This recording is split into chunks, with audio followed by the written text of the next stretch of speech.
पहले मुझे ये बताइए, कल मैंने एक वीडियो डाला था सिपरी के ऊपर। सिपरी क्या चीज है? SIPRI, सिपरी। सिपरी क्या है? कल अगर आपने वीडियो देखे होंगे और आप लोग इतना करंट अफेयर्स करते रहते हो, तो मैं तो करंट अफेयर्स का टॉपिक डाला आपको, तो आपने वीडियो देखे नहीं। परेशान नहीं होना ज्यादा, परेशान होकर सोचोगे कि ये किताब पढ़ ले, वो किताब ले लें, वो वीडियो देख लें, सिलेक्शन नहीं होगा यार इसमें। सर स्टॉकहोम इंटरनेशनल कुछ याद आ रहा है, मैं उसको पढ़ नहीं पाया, बट इतना कुछ था स्टॉकहोम के ऊपर कोई तो केस पूजा मुझसे बोल रही थी सर कौन सी करंट अफेयर्स किताब पढ़े। अरे मैं जो किताब छोड़ो, मैं जो दे रहा हूँ वो तो पढ़ लो कम से कम। सर इंटरनेशनल रिसर्च इंस्टीट्यूट है स्टॉकहोम का ना। स्टॉक करता क्या है? करता क्या है? करता क्या है? करता क्या है? सब सारे सैन्य बल जो हैं हमारे, हाँ, सारे विश्व के सारे सैन्य बल है, उसका रिपोर्ट देता है, जितना मिलिट्री का एक्सपेंडिचर होगा, खर्चे होते ठीक है ना। सिपरी का काम क्या है? ये मिलिट्री एक्सपेंडिचर के ऊपर काम ज्यादा करता है। कहाँ पे किसने एक्सपोर्ट किया, इंपोर्ट किया, कौन ज्यादा अपने GDP के हिसाब से एक्सपेंडिचर कर रहा है, जितना मिलिट्री वाला काम होगा वो सिपरी लिखेगा। ये एग्जाम में आ चुका है, करंट अफेयर्स का PCS में आ चुका है, ठीक है। ये सवाल मैं उस वीडियो में बार बार ये बोल रहा था कि यार इसको आप याद रखिएगा, ये चीज PCS प्री में आएगी और ये चीज मेंस में आएगी। इसलिए मैं कहता हूँ वीडियो देख लिया करो, परेशान मत हुआ करो, वीडियो देख लिया करो। दुनिया भर की चीजें नहीं पढ़नी आपको, जितना मैं दे रहा हूँ उतना पढ़ लो आप, ठीक है। अच्छा, दूसरी बात मुझे ये बताइए, इंडिया का रैंक क्या है इसके अंदर? मिलिट्री तीसरा है। तीसरा रैंक है। फर्स्ट पे कौन है? फर्स्ट पे अमेरिका है, दूसरे पे चाइना है, ठीक है, और थर्ड तीसरे पे इंडिया, चौथे पे रूस है। ठीक है। अच्छा, तीसरा सर, तीसरा। हाँ ठीक है, ये प्री का हो गया। ये जो बात अभी की हमने प्री की हो गई कि भाई सिपरी क्या चीज है, 72.9 हाँ GDP का, ठीक है। अच्छा, एक चीज और है, स्टॉकहोम कहाँ पर है? स्वीडन में सर। तो स्वीडन में है। मैंने उस वीडियो में एक चीज मैंने आपको बोला था कि आप लोगों को पूछा था, आप लोगों से बल्कि सवाल के रूप में, स्कैंडिनेवियन चीज क्या होती है? स्कैंडिनेवियन कंट्रीज कौन कौन सी हैं? ये एग्जाम में आया था, ज्योग्राफी का है, एग्जाम में आ चुका है ये भी। मैंने उसमें वीडियो में यही बात बोला था मैं, क्योंकि अगर मैं वीडियो बना रहा हूँ तो मांगे चलना कि वो जो टॉपिक है वो तो चलो मैं डिस्कस करूंगा, लेकिन जो टॉपिक नहीं भी है, मतलब उससे जुड़े हुए सब जितने भी चीजें होंगी वो सब मैं डिस्कस करूंगा उसके अंदर। अब ये आपका होमवर्क है, मुझे आप बताओगे कि क्या चीज होती है, मुझे मैसेज कर देना आप लोग, ठीक है ना। स्कैंडिनेवियन क्या होते हैं, बाकी कहानी में सर कुछ इतना याद आ रहा है, कुछ हम लोग मैं वीडियो गेम खेला था तो उसमें यूरोपियन कंट्रीज के ऊपर होता था कुछ ये, ठीक है। वो मैं शायद वीडियो गेम में कुछ खेला था हम लोगों ने बीटेक में, तो ठीक है, कुछ आप सही यूरोपियन जा रहे हो, कंट्रीज सही जा का रहे हो, ग्रुप। आप सही जा रहे हो, आप बिल्कुल सही जा रहे हो। मैं आपको होमवर्क दे रहा हूँ आपको, ठीक है। आप जो जा रहे हो सही जा रहे हो, ठीक है आप। ठीक। ये एग्जाम ज्योग्राफी में आया हुआ सवाल है, ये हर चीज आपस में इंटरकनेक्टेड है। हमें कभी भी ऐसा नहीं पढ़ना कि सेपरेट होकर नहीं पढ़ना कि भाई ये तो हिस्ट्री के सवाल है, तो पीसेस ये तो ज्योग्राफी का सवाल है। हर चीज जुड़ी हुई, जो टॉपिक आप पढ़ोगे, देखिए मैं आपको एक तरीका और बताता हूँ आज, एक चीज और ध्यान रखिएगा। जो टॉपिक आप पढ़ रहे हो उस टॉपिक के 4-5 एक्सपेक्ट्स होते हैं, पॉलिटिकल, इकोनॉमिक, सोशल, ठीक है। कभी कभी आपका साइकोलॉजिकल या ह्यूमन एक्सपेक्ट हो गया, ये 4-5 एक्सपेक्ट से ही पढ़ना। हिस्टोरिकल एक्सपेक्ट हो गया, ये 4-5 एक्सपेक्ट पढ़िएगा। जैसे मान लो हम सिपरी पढ़ रहे हैं, तो सिपरी का अगर वो मिलिट्री एक्सपेंडिचर की बात कर रहा है तो सोशल एक्सपेक्ट क्या है, इकोनॉमिक एक्सपेक्ट क्या है, हिस्टोरिकल एक्सपेक्ट वगैरह क्या है, इस तरह से पढ़िएगा आप इसको, ठीक है। जैसे मैं एक सवाल आपसे पूछता हूँ कि जितना मिलिट्री एक्सपेंडिचर हो रहा है PCS इस समय जो वर्ल्ड में, क्या मिलिट्री एक्सपेंडिचर सही है कि इतना, जब कोरोना का समय चल रहा है, होना चाहिए? क्या लगता है आपको, मिलिट्री पर इतना एक्सपेंडिचर होना चाहिए? यस सर, होना चाहिए। मैं आपका मेन सा सवाल डाला आपको मैं, ठीक है, और बस इतना करके मैं छोड़ दूंगा मैं। अब आप बताओ मुझे, एक्सपेंडिचर होना चाहिए आपने कहा, चलिए आप बताइए कुछ, अगर पीछे अगर मुझे बैकग्राउंड थोड़ा सा ऐसा रीजन भी देंगे तो ज्यादा बेहतर रहेगा। होना चाहिए तो क्यों होना चाहिए? क्योंकि सर हम ऐसे दो देशों से घिरे हैं, जैसे चाइना, पाकिस्तान और नेपाल तो कुछ शायद नहीं करता सर, लेकिन चाइना जो है वो अपने जैसे आपके सॉवरेनिटी के लिए जरूरी है कि आपने, और बताएंगे और कुछ, ठीक है समझिए, और बताइए। और इसमें मैं थोड़ा सा आपको डिफरेंट अप्रोच का आंसर शायद मेरा आंसर गलत भी हो सकता है। नहीं गलत सही, इसीलिए क्या होता है ना, किसी भी राष्ट्र की जो सेना होती है, किसी भी राष्ट्र की सेना होती है ना, वो कई चीजों का प्रतीक होती है, राइट। अब जैसे आज की डेट में बहुत कम यंगस्टर ऐसे हैं जो ये कहते हैं कि बड़े होके मुझे आर्मी में जाना है, लेकिन लेट्स से हमारी गवर्नमेंट अगर इसी प्रयास में लगी रही कि हम उसको और पैसा लगा के और चकाचक करेंगे हमारे आर्मी को, तो क्या होता है, आर्मी धीरे धीरे सशक्त होती है, राइट, उसका फ्यूचर बहुत ब्राइट होता है, उसको और अच्छे संसाधन मिलते हैं, उसकी यूटिलिटी मिलती है, तो आर्मी का एक लेवल इंप्रूव होता है। आर्मी का लेवल इंप्रूव होगा तो क्या होगा, हमारा देश का लेवल इंप्रूव होगा। फिर यंगस्टर्स के अंदर एक भावना जागती है देशभक्ति की, कि हाँ भाई यार हमारी आर्मी इतनी जबरदस्त होती जा रही है, क्यों ना हम इसको एज अ कैरियर सोचे। तो इसका रिजल्ट लॉन्ग टर्म है, मतलब वो एक तरफ का इन्वेस्टमेंट नहीं कि हम आर्मी में पैसा लगा रहे हैं तो ये बेवकूफी है, नो, आप इन्वेस्टमेंट आज करोगे, शायद 5 साल बाद आपको इसका असर दिखेगा। यंगस्टर एक सशक्तिकरण होगा अंदर की, हाँ भारत के लिए कुछ करना है हमें। और आप देखो यूएस में एक बाय नेचुरल लोगों में आता है कि we are going in army, और बहुत अच्छी रिस्पेक्ट है वहां पे। तो मुझे लगता है कि ये एक एंगल है कि मुझे ये गलत नहीं लगता इन्वेस्टमेंट आर्मी के ऊपर। ठीक है, मैं आपको एक बात बताता हूँ, ठीक है, ध्यान रखिएगा उस बात का। बहुत कम पेपर में पढ़ पाओगे आप, लेकिन चलो बताता हूँ मैं आपको। देखिए, मिलिट्री एक्सपेंडिचर होता है ना, मिलिट्री एक्सपेंडिचर बुराई तो है, चलो कि भाई आप ये कह सकते हो कि बिलियन ऑफ डॉलर्स खर्चा होता है और ये पैसे रिटर्न्स नहीं आते। देखिए, अगर आपने जहाज खरीदा और जहाज का इस्तेमाल नहीं हो पाया तो रिटर्न्स तो हो नहीं पाया ना। इन्वेस्टमेंट हमारे भाई, हमने अरबों रुपए का हमने राफेल खरीदे और कभी युद्ध में नहीं गए, तो एक तरह से राफेल का यूज नहीं हो पाया। लेकिन एक बात ध्यान रखिएगा, दूसरा इसका एंगल है, ठीक है, डेवलपमेंट पे पैसा खर्चा कर सकते थे, ये सब एंगल ठीक है। आप जब आपका क्वेश्चन आएगा ना या कभी इंटरव्यू में पूछेंगे आपसे, तो वो तो पता होता है कि आप ये बोलोगे कि भाई मिलिट्री एक्सपेंडिचर इतना ज्यादा हो रहा है तो इसकी जगह डेवलपमेंट में हो जाएगा। ये तो बहुत ही क्रूड आंसर है, कोई बहुत अच्छा इनोवेटिव आंसर नहीं है। मिलिट्री एक्सपेंडिचर के कुछ फायदे भी होते हैं। पहला फायदा ये होता है कि जितना भी रिसर्च हुई है, ठीक है, बड़ी बड़ी जैसे कि आपका इंटरनेट, ईमेल, जीपीएस, ठीक है ना, वो सब पहले मिलिट्री के प्रोडक्ट से है, मिलिट्री की रिसर्च हुई थी, जो मिलिट्री पर्पस के लिए इस्तेमाल मतलब पहले किए गए थे, उसको बाद में हमने सिविल लाइफ में इस्तेमाल किया गया। तो क्योंकि मिलिट्री में बहुत कुछ हम लोग एडवांस चीजें रिसर्च करते हैं, उसका फायदा आम पब्लिक को भी होता है। ये भी एक एंगल है। अगर इंटरनेट इस्तेमाल ना होता, ईमेल, इंटरनेट वगैरह मिलिट्री की नेसेसिटी थी, बाद में सिविल ने इसको लिया और उसको बाद में उसका फायदा आज दुनिया भर का लोग ले रहे हैं इसके लिए, ठीक है। तो ये ध्यान रखिएगा कि आप हर चीज के दोनों एस्पेक्ट लिखिएगा आंसर में, पॉजिटिव नेगेटिव दोनों लिखिएगा, ठीक है। पॉजिटिव ये रहता है कि उसके फायदे में उठाते हैं, नेगेटिव ये है कि हाँ भाई डेवलपमेंट जितना जो गरीबी हमारे देश में है उस हिसाब से तो मतलब नुकसान ही हमें हो रहा है, ठीक है। जब आंसर कभी आए तो एक बात ध्यान रखिएगा कि वाजपेयी साहब ने कहा था कि हम मतलब अपने नेबर्स नहीं चुन सकते भाई, हम अपने नेबर्स नहीं चुन सकते, जैसा भी नेबर होगा हमें उसके साथ झेलना है, हमें उससे। अब हमारे भाई नेबर दोनों शैतान है तो क्या कर सकते हैं बताइए, है ना। तो हमें तो झेलना है दोनों को भाई, हमें तो एक्सपेंडिचर करना ही है।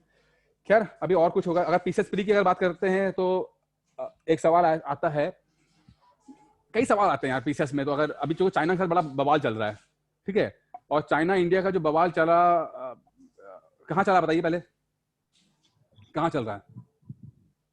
ब्रह्मपुत्र नदी को लेकर चल रहा है। हाँ, ब्रह्मपुत्र नदी पे जो डैम बना रहा है सर, एक तो उसको लेकर चल रहा है कुछ। और तो पिछले 1 साल से एलएसी पे चल रहा था। हाँ एलएसी है ना, तो कहाँ पर है ये? अब मैं देखिए, अब मैं इतने सवाल पूछ सकता हूँ। देखिए अब पहले तो ये पूछूंगा कि कहाँ पर चल रहा है। वहाँ पे जो लद्दाख में जी लद्दाख चल रहा है ना, ठीक है। अगर मैं इसको ज्योग्राफी जोड़ूं तो कौन सी माउंटेन रेंज वहां पर है ये पता करना है, बताना है। हिमालय के साथ और भी माउंटेन रेंज वहां पर होती है लद्दाख में, ठीक है। ये ज्योग्राफी कैसे, तो मैं आपको बस ये समझाने की कोशिश कर रहा हूँ कि ध्यान रखिएगा, हर चीज के कई एंगल हैं और अगर आप सभी एंगल्स को कवर करोगे तभी आपकी तैयारी पूरी हो जाएगी। सिर्फ ये मत सोचो कि जो किताब में लिखा है या नोट्स में लिखे हैं बस वही चीज सच्चाई है। आपको खुद एफर्ट करना है, एक्स्ट्रा एफर्ट करना है चीजों को लेकर। जो भी चीज को देखें आप उसको मतलब हर तरह से इसको चारों तरफ से देखें कि historical aspect, political aspect, economical aspect, हर चीज का एक्सपेक्ट ढूंढिएगा, ठीक है ना। चलिए अब सवाल कुछ मैं पूछ लेता हूँ, क्योंकि देखिए अब आपको पता ना कि पेपर में न्यूज में आया है कि लॉकडाउन बढ़ गया है। यूपी में लॉकडाउन मंडे तक बढ़ गया है, मतलब सैटरडे संडे मंडे, तो 3 दिन का हो गया। हाँ, अगले 3-4 दिन मैं आपको वीडियोस जो दूंगा मैं रिकॉर्ड करके दूंगा मैं आपको, ठीक है।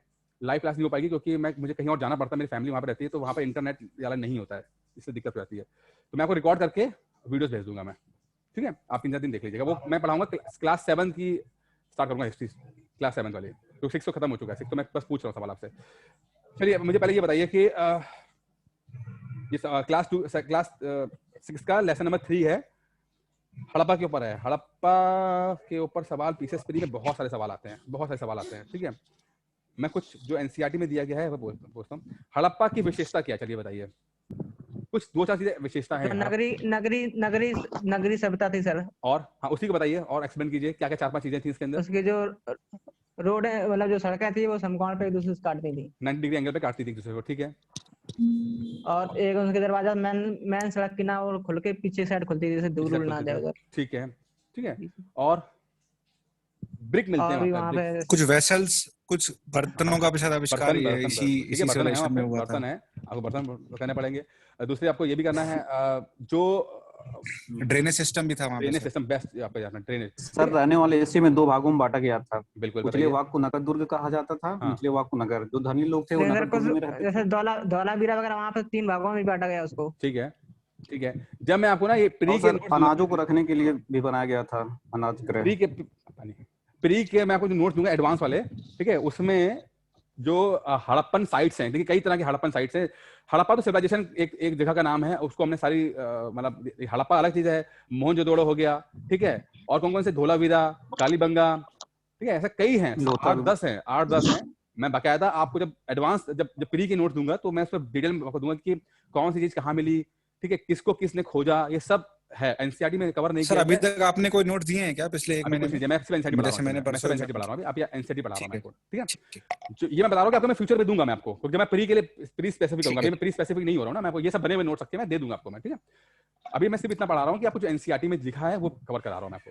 चलिए एक चीज मैं पूछता हूँ आपसे, सिंधु नदी है, उसकी कुछ सहायक नदियां हैं, सहायक नदियां। मुझे आप ये बताइए, ईस्ट से शुरू करके वेस्ट की तरफ जाते हुए कौन कौन सी नदियां आती हैं? चलिए बताइए, ये पीसीएस के आईएएस के बड़े फेवरेट सवाल है। हाँ बेटा, झेलम, चेनाब, रावी। मैंने ईस्ट से लेकर वेस्ट तक जाने को कहा है मैंने, इस बात का ध्यान रखिएगा। अच्छा चलिए, सतलज, ठीक है, सतलज हो गया, एक मिनट, सतलज, ब्यास, रावी, झेलम, चिनाब। उल्टा हो गया, चेनाब पहले, झेलम बाद में, ठीक है जी सर, ठीक है। उधर से लेफ्ट वेस्ट में बिल्कुल झेलम है, चिनाब, रावी, इससे चलता है। ये आप लोग अभी आके नोट्स में देखिएगा, लेसन नंबर 3 में है। इस तरह के सवाल आते हैं, ध्यान रखिएगा, ठीक है। वो पूछेगा कि पूरब से चलते हुए पश्चिम में जाएंगे तो कौन कौन सी नदियां पहले पड़ेंगी। ये सिविल सर्विसेज के बहुत ही फेवरेट सवालों में से एक है, ठीक है, बहुत फेवरेट सवालों में से है, हमेशा इस तरह पढ़ेगा। मतलब वो आपका नॉलेज तो चेक कर ही रहे हैं, प्लस वो आपको टोपोग्राफिकल भी चेक कर रहे हैं। बहुत कुछ पूछते हैं। मैं बताऊं आपको, एक बार उन्होंने 4-5 माउंटेन रेंज पूछी, यूपीएससी की बात कर रहा हूं मैं, आईएएस की बात कर रहा हूं। उन्होंने बोला कि भाई आंध्र प्रदेश में 4-5 माउंटेन रेंजेस आती हैं, जवादी और ये सब आती हैं। उन्होंने कहा कि साउथ से चलते हुए नॉर्थ तरफ जाएंगे तो कौन कौन सी आएंगे, ऑर्डर बताइए आप, ठीक है। तो ये पीसीएस में सवाल इस तरह आते हैं। तो आपको नदियां, माउंटेन रेंजेस, पहाड़, ये सब ना आपको थोड़ा तरीका बताना चाहिए कि वेस्ट में कौन सा आ रहा है पहले, ईस्ट में कौन सा आ रहा है, ये सब ना इस तरह का थोड़ा सा आपको आइडिया से पढ़ाई कीजिएगा, ठीक है। इसलिए मैं सवाल आपसे पूछ लिया कि आपके दिमाग में रहे कि जब आप फ्यूचर में पढ़ो तो आपके दिमाग में रहे कि यार किस तरह से होता था, ठीक है। अच्छा, कालीबंगा, लोथल, असल में क्लास 6 के एनसीईआरटी में बहुत कुछ दिया नहीं गया है जो एग्जाम में आता है, जो हमारे पीसीएस प्री के एग्जाम में आता है उतना लिखा नहीं गया है, इन्हें बहुत मोटा मोटा बता दिया गया है, जो मैं डिस्कस कर चुका हूँ कहानी के रूप में, जो पीसीएस प्री में तो नहीं आएगा, समझने के लिए बहुत है। अच्छा, मैं आपको कुछ और सवाल पूछता हूँ आपसे, जो पीसीएस प्री के ओरिएंटेड है, मेंस में तो नहीं आता है पोर्शन ज़्यादा, प्री में पूछता हूँ मैं आपसे। प्री के लिए सिलेबस ध्यान रखिएगा, सिलेबस देखते रहिएगा, ठीक है। सिलेबस आप देखते रहिएगा, क्योंकि सिलेबस के अकॉर्डिंग पढ़ाई करनी है हमें, हर चीज नहीं पढ़नी है। जो भी क्लास 6 का ये पढ़ रहे हैं कि ये प्री में आता है, मेंस में आपके आर्ट एंड कल्चर है, ध्यान रखिएगा। प्री का तो सिलेबस ज्यादा क्लियर ही नहीं है। हाँ, वो कभी क्लियर होगा भी नहीं, आपको ध्यान रखिएगा, प्री का क्लियर नहीं होता, ठीक है ना। वो हम लोग पिछले 40-50 साल का जो आइडिया लेके चलते हैं हम लोग, मोटा मोटा जो किताबों में दिया गया होता है, ठीक है। तो उसमें बहुत ज्यादा कुछ डिटेल में नहीं लिखा गया है। मैं आपसे सवाल पूछता हूँ प्री, दोस्तों। अच्छा ये बताइए, आप कल मैंने जो आपको होमवर्क दिया था वो किया आप लोगों ने? सिनौली का देखा आप लोगों ने? सिनौली नहीं सर, यूट्यूब पे तो है ही नहीं। यूट्यूब पे नहीं है, उसे कुछ ऐड देखे होंगे, ऐड तो मिल ही गए होंगे। देखो क्योंकि ये जो मैं अभी डिस्कस करूंगा आपसे ना, देखिए 2-3 चीजें बताता हूँ आपको। अभी तक का ये माना जाता है कि सिनौली जो है, सॉरी सिनौली कह रहा हूँ, हड़प्पा जो है, जो सिविलाइजेशन है वो लगभग 3500 3500 बीसी से लेकर, ठीक है, 3500 बीसी से लेकर 1800 1500 बीसी तक चली है। 1500 ठीक है, मतलब मोटा मोटा 3500 से लेकर 1500 बीसी के बीच में आपका हड़प्पा सिविलाइजेशन चला है। ठीक है, अच्छा, सबसे पुरानी सभ्यता मानी जाती है। इसके 2-3 खासियत इसके अंदर है। एक तो नगरीकरण है, दूसरी बात है इनका जो सिस्टम है वो सिटाडेल है, यानी कि नीचे वाला हिस्सा जो होगा वो आम आदमी के लिए होगा। थोड़ा हाइट पे प्लेटफॉर्म पे बनाया गया एक जगह होगी, वो आपका अमीर लोगों के लिए होगा। साथ में वहां पे जो खाने के लिए स्टोरेज सिस्टम होगा वो रखा होगा।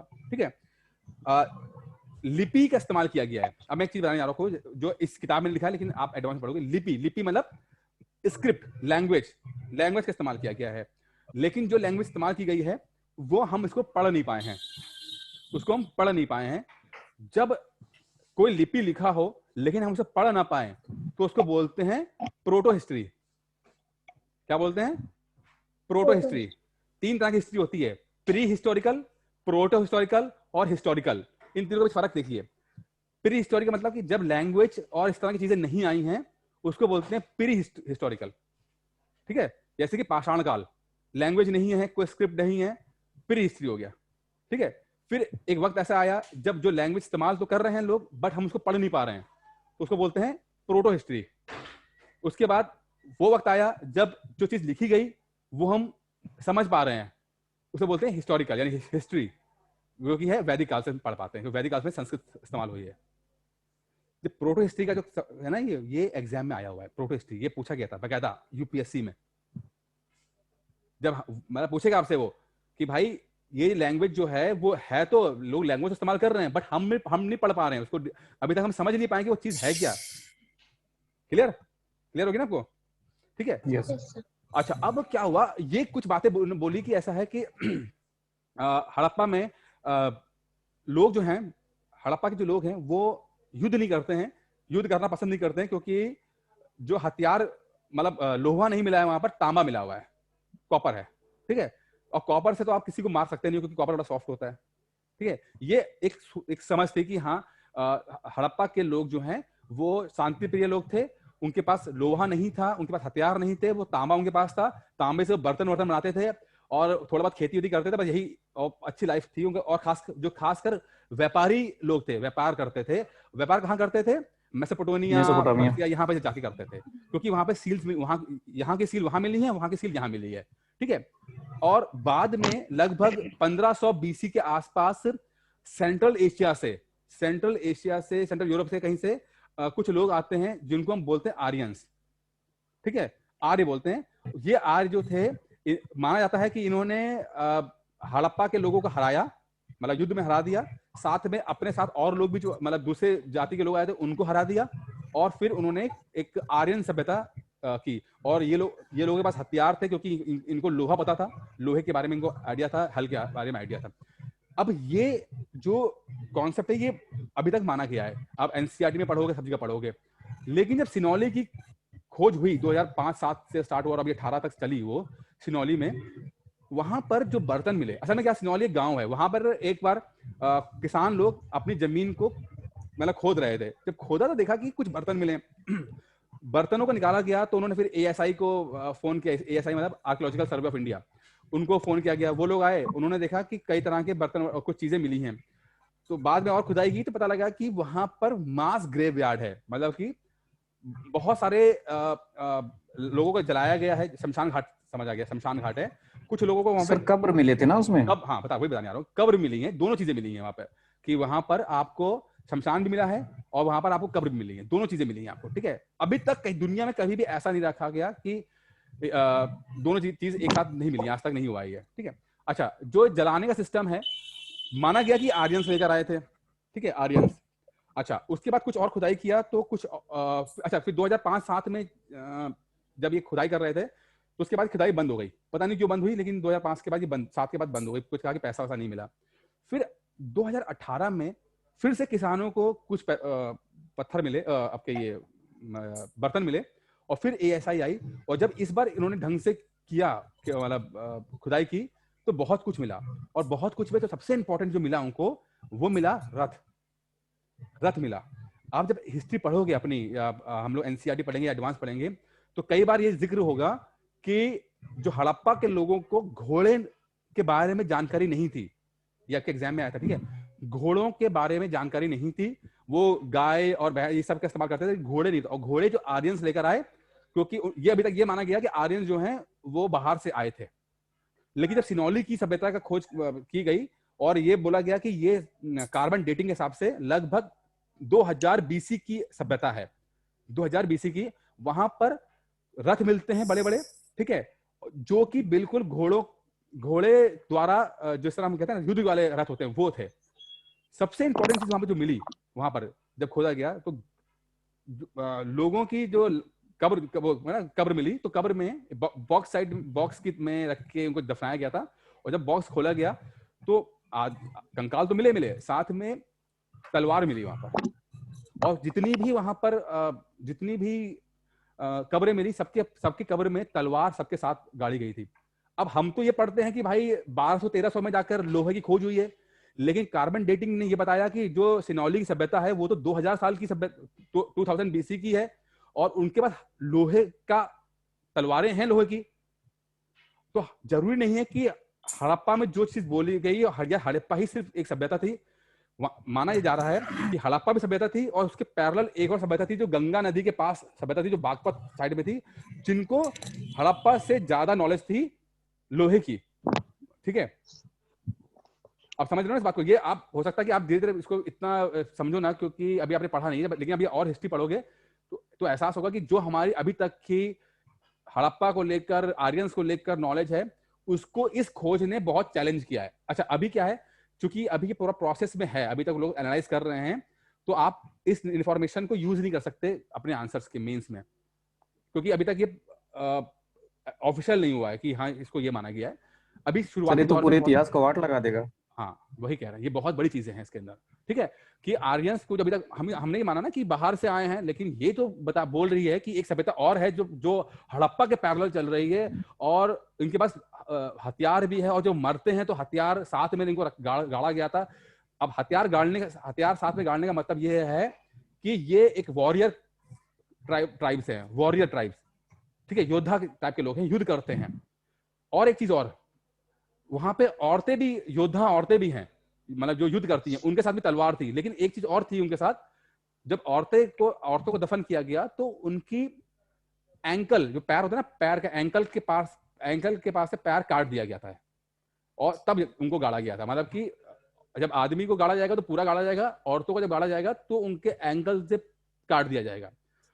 Same concept. अच्छा, ये पता नहीं लगा कि क्यों काटते थे, लेकिन सेम चीज आंध्र प्रदेश की एक ट्राइब से वहां वो लोग भी ये चीज सेम करते थे, ये कि औरतों को जब गाड़ते थे तो औरतों के पैर काट देते थे, ठीक है।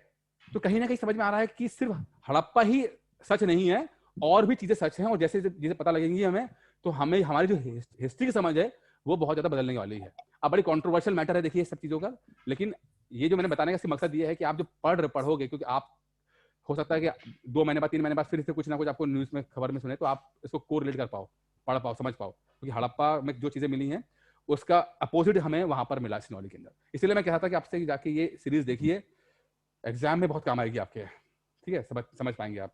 हड़प्पा के लोगों को गाय, भैंस, भेड़, बकरी पालते थे, लेकिन उनके पास घोड़े नहीं थे, घोड़े आर्यंस लेकर आए। तो ये शब्द घोड़ा वाला सवाल पूछा गया था, ठीक है, कि घोड़ा था कि नहीं, आर्यंस के पास घोड़े नहीं था, ठीक है, ऐसा किताबों में लिखा है अभी तक की।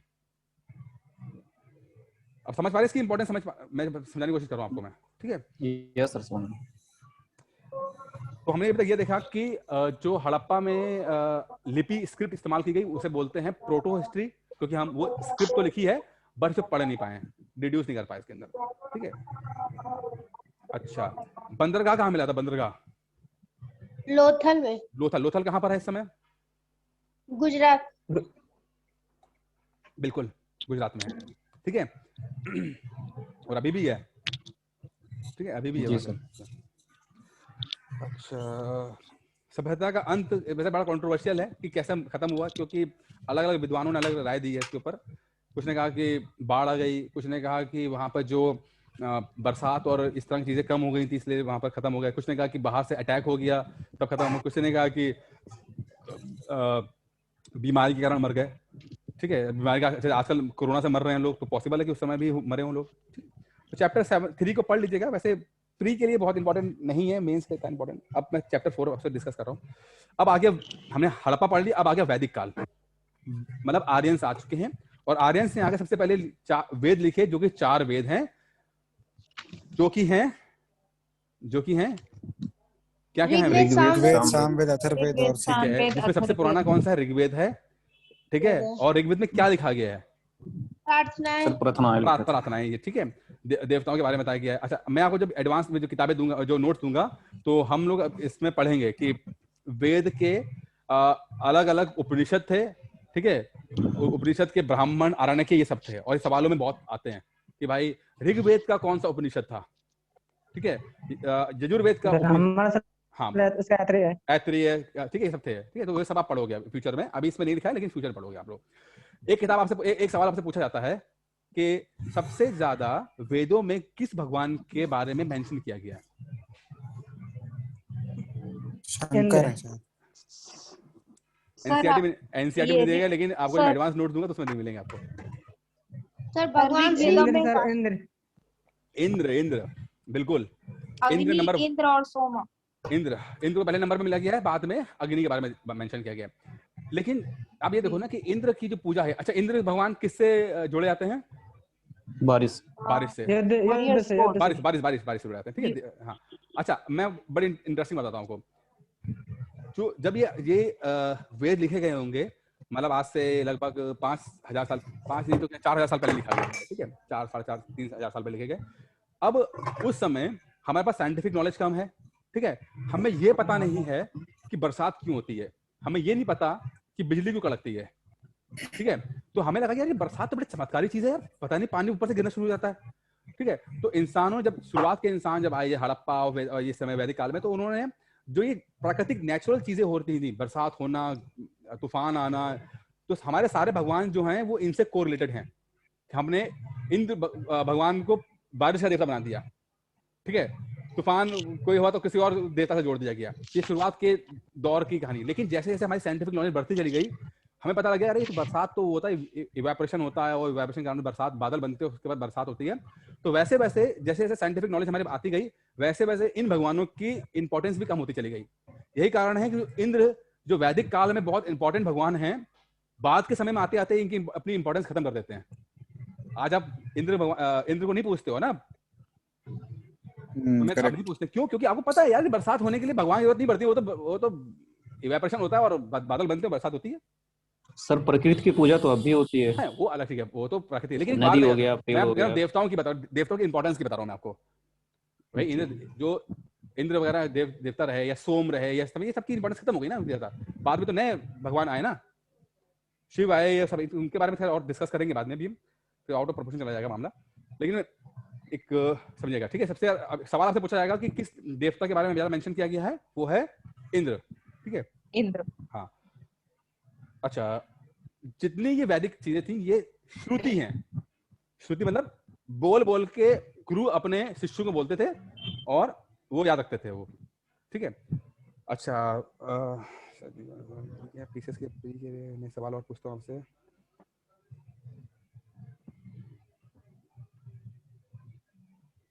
अच्छा, मैं क्लास 6 में ज्यादा दिया नहीं है, बहुत कम दिया है। एडवांस चीजों में मैंने बहुत आपको ज्यादा दिया है। कुछ मंत्री, कुछ ऋषियों का नाम बताइए आप वैदिक काल के। चलिए बताइए, ये तो एनसीईआरटी में दिया हुआ है, ये पीसीएस में भी पूछते हैं आपसे, इसमें दिया हुआ है। अगस्त ऋषि अगस्त हो सकते हैं क्या? और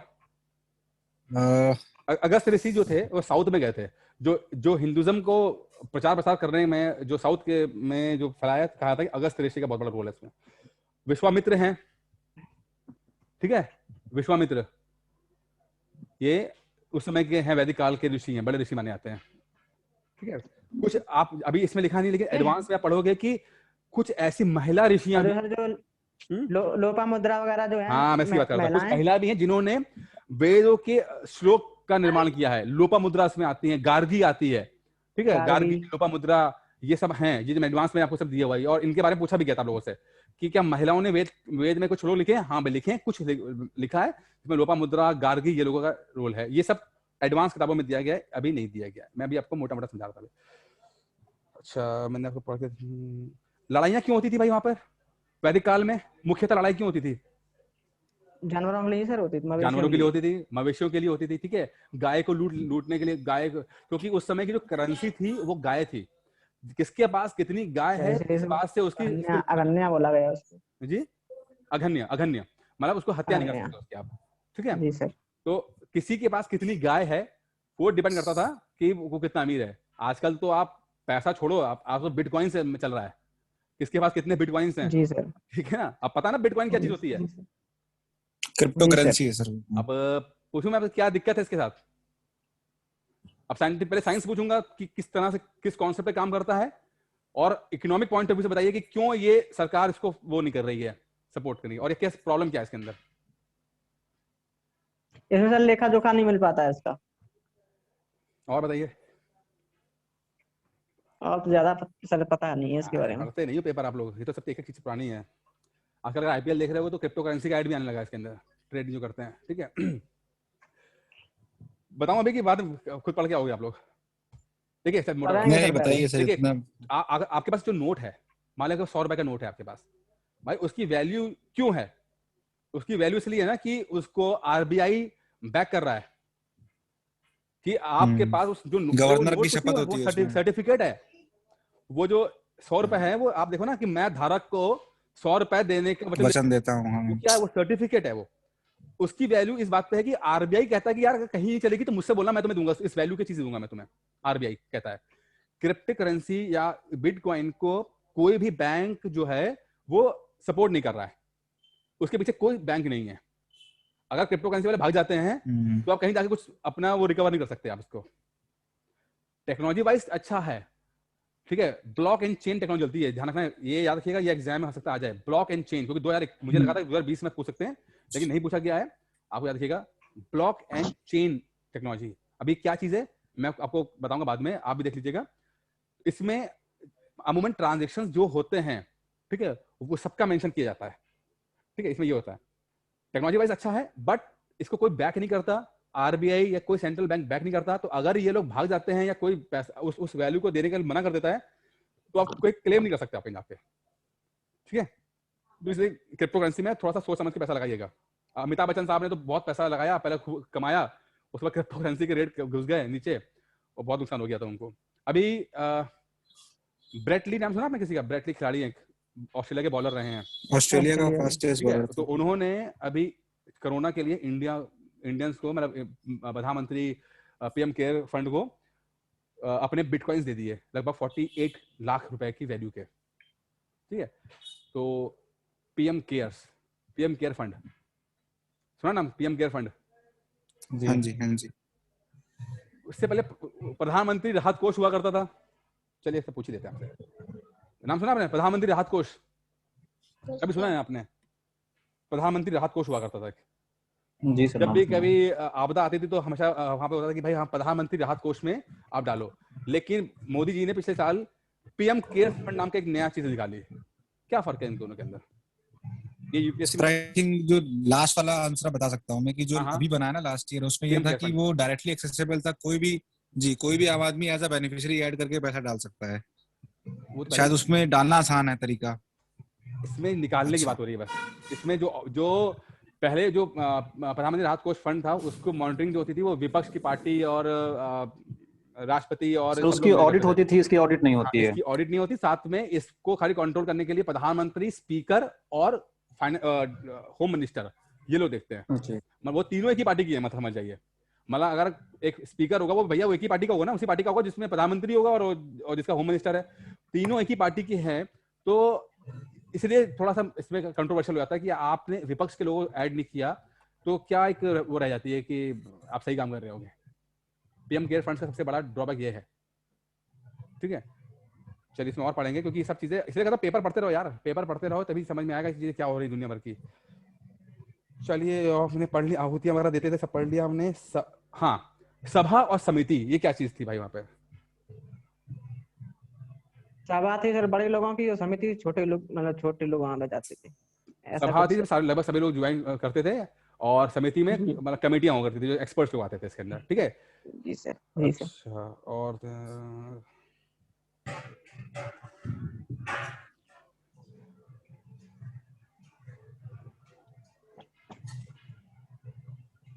अच्छा, ये आ सकता है पीसीएस में।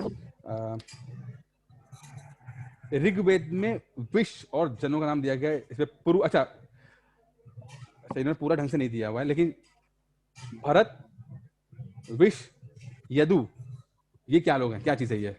भरत, ठीक है, यदु या विश्व और पुरु, ये क्या है ये? तो वंश है कबीले क्या? टाइप में सर ये। क्या ये? वंश थे शायद ये, वंश थे शायद ये।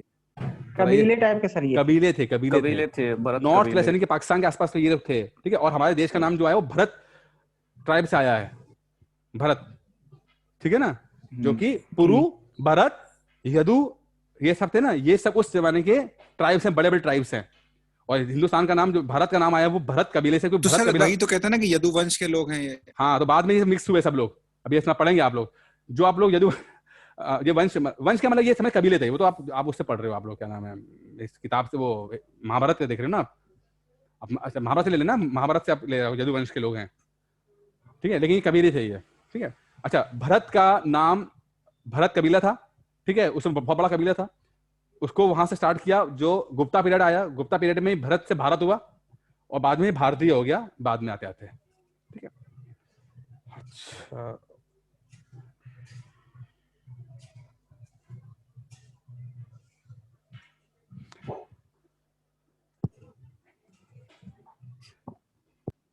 पोर्ट होल यानी बड़ा सुराख। अच्छा, एक पत्थर वाला एक मिनट, इस तरह के महापाषाण के ताबूत, रुक जाइए, कहाँ पे है?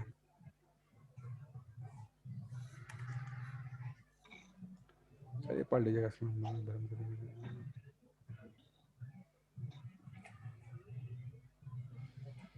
पीसेस के लिए भी तो कोई, ठीक है।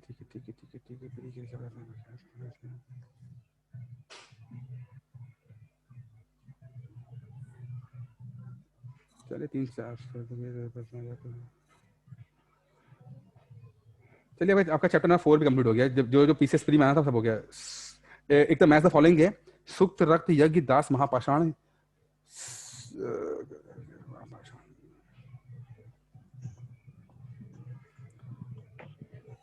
चलिए हो गया ये, ठीक है, चैप्टर में हो गया। चरक का नाम सुना, चरक का? चलिए इसमें लिखा हुआ है चरक। चरक क्या था? चरक कौन था? चरक सहायता, लेकिन सर ये उनके सर, वो थे उनके कनिष्क के दरबारी कवि। हाँ? चरक कौन थे? कनिष्क के दरबारी कवि थे, कनिष्क के। नहीं सर, कनिष्क नहीं थे। चरक क्या थे? जी सर। चरक काम क्या था? चरक